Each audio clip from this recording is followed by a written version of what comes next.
This video reviews Act 5 of our Hamlet study guide. We begin under Identifying Facts. What did the gravediggers talk about as they go about their work? The gravediggers, the clowns in the play, talk about the upcoming funeral of Ophelia as they go about their work. And they are debating the theological point as to whether Ophelia, as a presumed suicide, can be buried in consecrated ground in the cemetery. Now, this runs contrary in our mindset to what Gertrude has said before. Gertrude has said clearly that Ophelia's death was an accident when she climbed out on the tree to hang the garland because she was in a bad mental state. But this tells us a little bit about the mindset of the Elizabethans, Shakespeare's audience. They felt that it didn't matter whether a person was having an antic disposition, as Hamlet calls it, or not. One is still responsible for one's actions. And so we would tend to excuse someone who was mentally ill from harming themselves, but back in those days they didn't. And so it seems that the rumor has gotten out that Ophelia's death was a suicide, it was considered a suicide, and yet because her daddy is somebody at the castle, she is getting a funeral service that normal folks wouldn't get. And so there may be some resentment there. The gravediggers trade some black humor jokes about various professions. One of them fetches a tankard of liquor, the other sings of love and death while he digs a fresh grave, throwing up skulls from the earth. So that also strikes us as very strange that they had to dig up old graves to prepare for new graves. But that's why, of course, when Hamlet comes along, he can find the skull of his old court jester Yorick, because they have upturned that skull. Why is Ophelia denied the complete funeral rites of the church? Well, as a presumed suicide, Ophelia is considered by the church to have committed the unpardonable sin of despair, and so she is denied full burial rites. Since her father was somebody, since this is probably a command by Claudius, the priest has to show up, he has to go through some sort of ceremony for the family's behalf, but probably is not too happy about it. Later on, of course, Lieretes is not very happy at all that she has been denied the full rights of the church. Number 3, how do Hamlet and Lieretes behave in their meeting at Ophelia's funeral? Simply very badly. This is a lesson in how not to behave at funeral. At their meeting at Ophelia's funeral, Lieretes and Hamlet both show themselves half crazed with grief. Lieretes is enraged at the doctor's refusal to afford Ophelia the full burial rites of the church. He leaps into her grave to hold her in his arms once more, crying out that the gravediggers can bury him alive. Then Hamlet rushes forward, saying, "No, I love her more than you do." And he leaps into the grave, saying that his grief exceeds that of Lieretes. And so the two guys get into a fight until the king orders the attendants to separate them. Number 4, how does the king propose to rid himself of Hamlet at last? What happens to the plan?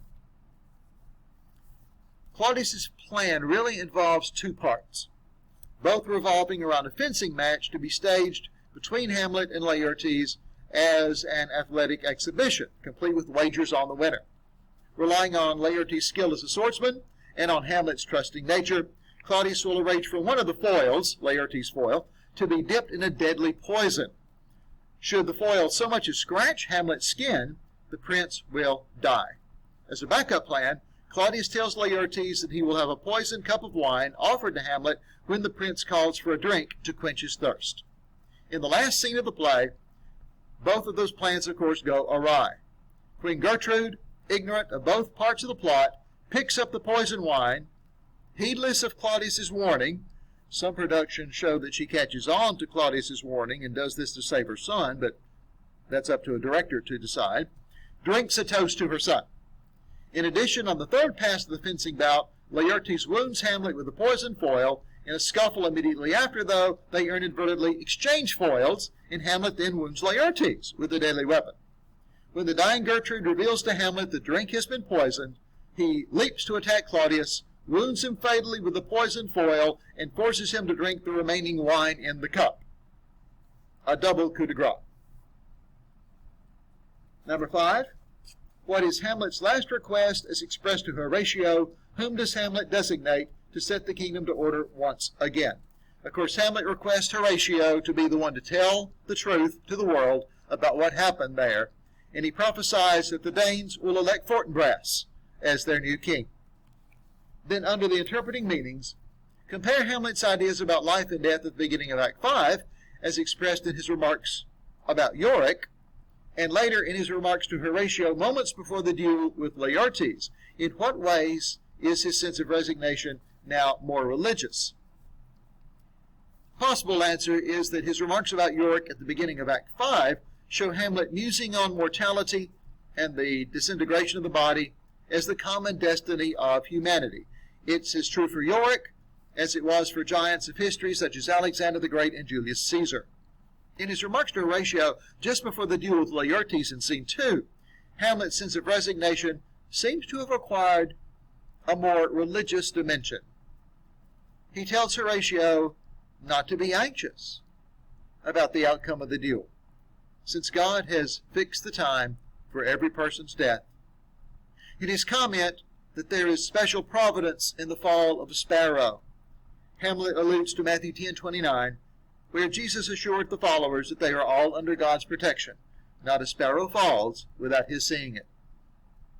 The important consideration now, according to Hamlet, is really not the hour of his death, but being ready to meet it at any hour, whenever it is destined to happen. The B part, what is ironic about Fortinbras becoming the new head of government? Think about Horatio's report he will have to give. What are some of the ironies Fortinbras will find in the stories of accidental judgments and of purposes mistook fallen on the inventors' heads? Well, Fortinbras' election as the new head of government is certainly ironic. It represents a complete reversal of our situation we had back in Act 1. At the opening of the play, we learned Fortinbras was an ambitious youth, raising armies to recover the lands that had been surrendered to old Hamlet after old Fortinbras' death in single combat. Horatio will give many of these incidences that have happened to Fortinbras. We don't know, of course, which ones he's going to talk about, which ones he's not going to talk about, but if he tells the whole story, basically, he's going to tell him what we have seen in the play.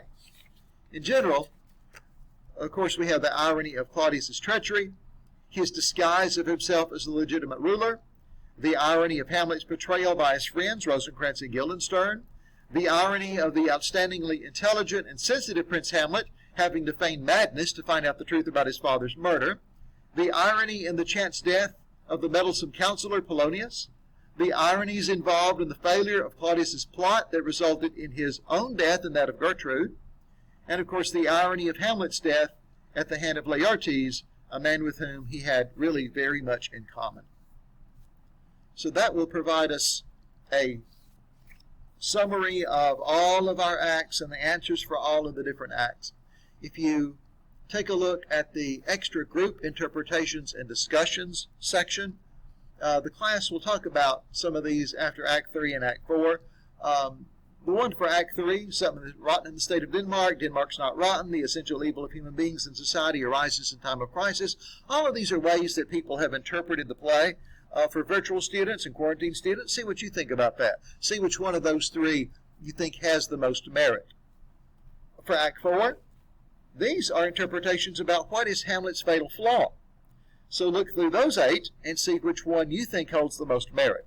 For each of those, write a half-page paragraph, handwritten is fine, typed, quarter of a page is fine, giving you reasons why you picked the ones that you did.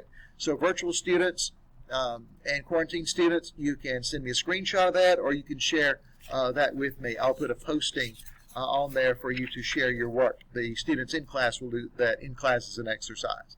Have a good day.